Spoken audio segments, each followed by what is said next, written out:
Hi friends, ಎಲ್ಲರೂ ಹೇಗಿದ್ದೀರಾ? ನಾನು ಚೆನ್ನಾಗಿದ್ದೀನಿ, ನೀವು ಚೆನ್ನಾಗಿದ್ದೀರಾ ಅಂತ ಭಾವಿಸ್ತಾ ಇವತ್ತಿನ ಬ್ಲಾಗ್ನ ನಾನು 1 o'clock ಸ್ಟಾರ್ಟ್ ಮಾಡಿದ್ದೀನಿ. ಸೊ ಇವಾಗ ಫ್ರೆಶ್ ಅಪ್ ಆಗಿ ಎಲ್ಲ ಕೆಲಸ ಮುಗೀತು. ಸೊ ನನ್ನ ಮಗಳು ಕೂಡ ಮಲಗಿದ್ಲು, ಹಾಗಾಗಿ ಈಗ ಎದ್ಬಿಟ್ಟು ಅವಳನ್ನ ಮೇಲೆ ಕರ್ಕೊಂಬಂದೆ ಆಟ ಆಡಿಸ್ಲಿಕ್ಕೆ ಟೆರೆಸ್ ಮೇಲೆ. ಸೊ ಎಲ್ಲ ಚೆನ್ನಾಗಿದ್ದಾರಲ್ವ? ಯಾರೆಲ್ಲ ಇನ್ನೂ ಸಬ್ಸ್ಕ್ರೈಬ್ ಆಗಿಲ್ವೋ ಅವರು ದಯವಿಟ್ಟು ಸಬ್ಸ್ಕ್ರೈಬ್ ಆಗಿ, ಹಾಗೆ ಕೆಳಗಿರುವ ಬೆಲ್ ಐಕನ್ ಬಟನ್ನ ಕ್ಲಿಕ್ ಮಾಡಿ, ಶೇರ್ ಮಾಡಿ. ಹೀಗೆ ನಮ್ಮ ವಿಡಿಯೋಗಳನ್ನ ನೋಡ್ತಾ ಸದಾ ನಮ್ಮ ಜೊತೆಗಿರ್ರಿ. ಸೊ ಇವತ್ತು ತಿಂಡಿ ಮಾಡಲಿಕ್ಕಾಗಲಿ ಅಂದ್ಬಿಟ್ಟು ಬೆಳಗ್ಗೆನೇ ದೋಸೆ ತರಿಸ್ಕೊಂಡಿದ್ದೆ ಹೋಟೆಲಿಂದ. ಸೊ ಅದ್ರ ಜೊತೆ ಚಟ್ನಿ ಹಾಗೆ ಪಲ್ಯ ಕೂಡ ಕೊಟ್ಟಿದ್ದರು. ತುಂಬ ಚೆನ್ನಾಗಿತ್ತು ಟೇಸ್ಟ್ ಕೂಡ. ಇವಾಗ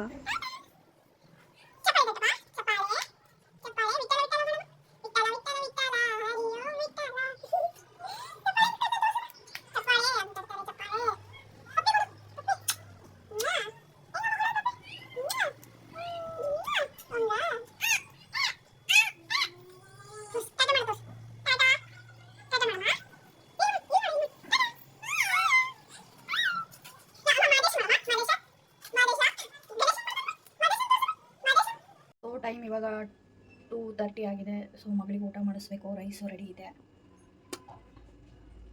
ಇದೆ. ಹಾಗೆ ನಿನ್ನೆ ಸ್ವಲ್ಪ ಚಿಕನ್ ಸೂಪ್ ಮಾಡಿದ್ದೆ, ಮಗಳಿಗೋಸ್ಕರನೇ ಸಪ್ರೇಟಾಗಿ ಮಾಡಿದ್ದೆ chicken soup. So chicken soup ಸ್ವಲ್ಪ ರೈಸ್ ಹಾಕ್ಬಿಟ್ಟು ಅವಳಿಗೆ ಊಟ ಮಾಡಿಸ್ಬೇಕು. ಇವಾಗ ಊಟ ಮಾಡಿಸ್ಕೊಂಡು ಬಂದು ಸಿಗ್ತೀನಿ ನಿಮಗೆ. ಬಾಯ್. ಬಿಸಿ ಅನ್ನ ಆಗಿತ್ತಲ್ವ, ಸೊ ಅದನ್ನು ಮಿಕ್ಸಿಗೆ ಹಾಕ್ಕೊಳ್ತಾ ಇದ್ದೀನಿ. ಸ್ವಲ್ಪ ಅವಳಿಗೆ ಎಷ್ಟು ಬೇಕೋ ಅಷ್ಟು ರೈಸ್ ಹಾಕ್ಕೊಂಡು ಅದಕ್ಕೆ ಸೂಪ್ ಮಾಡಿದ್ದೆ, ಚಿಕನ್ ಸೂಪು. ಸೊ ಅದನ್ನು ಕೂಡ ಹಾಕ್ತಾಯಿದ್ದೀನಿ. ಜೊತೆಗೆ ಸ್ವಲ್ಪ ತುಪ್ಪ, ಹಾಗೆ ಸ್ವಲ್ಪ ಉಪ್ಪು ಹಾಕಬೇಕು. ಸಪ್ಪೆ ಆದರೆ ತಿನ್ನಲ್ಲ ಮಕ್ಕಳು, ಹಾಗೆ ಜೊತೆಗೆ ಉಪ್ಪು ಹಾಕಿಬಿಟ್ಟು ಇವಾಗ ಗ್ರೈಂಡ್ ಮಾಡ್ತಾಯಿದ್ದೀನಿ ಮಿಕ್ಸಿಲಿ. ಸ್ವಲ್ಪ ತರಿಯಾಗಿ ಮಾಡಿದರೆ ಆರಾಮಾಗಿ ತಿನ್ನಿಸ್ಬೋದು ಮಕ್ಕಳಿಗೆ. ಸೊ ಇವಾಗ ರೆಡಿಯಾಗಿದೆ, ಅದು ನೀಟಾಗಿ ಗ್ರೈಂಡ್ ಆಗಿದೆ. ಸೊ ಎಲ್ಲ ಬಾಟ್ಲಿಗೆ ಸರ್ವ್ ಮಾಡಿಕೊಂಡು ಅವಳಿಗೆ ಆಚೆ ಕಡೆ ತಿನ್ನಿಸೋಣ ಅಂತ ಕರ್ಕೊಂಡು ಹೋಗ್ತಾಯಿದ್ದೆ. ಅವಳ ಪಪ್ಪ ಕೂತಿರೋದ್ರಿಂದ ಅವಳ ಪಪ್ಪನ ಜೊತೆ ಟಾಟ ಮಾಡಿದ್ಲು. ಹಾಗೆ ಮಧ್ಯಾಹ್ನಕ್ಕೆ ನೆಂಚ್ಕೊಳ್ಳೋಕ್ಕೆ ಆಮ್ಲೆಟ್ ಬೇಕಾಗಿತ್ತು. ಸಾಂಬಾರೆಲ್ಲ ಮಾಡಿದ್ದೆ, ಶೇಂಗಾ ತಂಬಳಿ ಎಲ್ಲ. ಸೊ ಹಾಗಾಗಿ ಆಮ್ಲೆಟ್ ಇರಲಿ ಜೊತೆಗೆ ಅನ್ಕೊಳ್ಳೋಕ್ಕೆ, ನೆಂಚ್ಕೊಳ್ಳೋಕೆ ಬೇಕಲ್ವ ಏನಾದರೂ, ಹಾಗಾಗಿ ಆಮ್ಲೆಟ್ ಮಾಡ್ತಾ ಇದ್ದೀನಿ ಇವಾಗ. ಸೊ ಸಾಂಬಾರು ಕೂಡ ರೆಡಿಯಾಗಿದೆ. ಶೇಂಗಾ ತಂಬಳಿ ಮಾಡಿದ್ದೆ, ಡೈಲಿ ಒಂಥರ ಮಾಡಬೇಕಲ್ವ ಏನಾದರೂ, ಹಾಗಾಗಿ ಸೊ ಆಮ್ಲೆಟ್ ನೀಟಾಗಿ ಬೆಂದಿದೆ ಇವಾಗ. ಸೊ ಅಡುಗೆ ಮಾಡೋದ್ರಲ್ಲಿ ಬ್ಯುಸಿ ಇದ್ದರೆ ಮಗಳು ಫುಲ್ ಮನೆ ಕ್ಲೀನಿಂಗ್ ಮಾಡೋದ್ರಲ್ಲಿ ಬ್ಯುಸಿ ಇದ್ದಾಳೆ. ಸೊ ಮೈದನ ಕೂಡ ಧರ್ಮಸ್ಥಳಕ್ಕೆ ಹೊರಟಿದ್ರು ನೈಟು 11 o'clock ಆಗಿತ್ತು.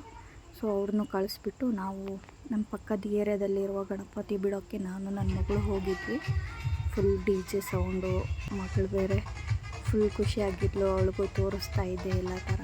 ದೇವ್ರ ದರ್ಶನ ಮಾಡ್ಕೊಂಡ್ವಿ ಇಬ್ಬರು. ವೀಕ್ಷಕರೇ, ಇವತ್ತಿನ ದಿನವೆಲ್ಲ ನಾವು ಹೇಗೆ ಡೇನ ಸ್ಪೆಂಡ್ ಮಾಡಿದೆ ಅಂತ.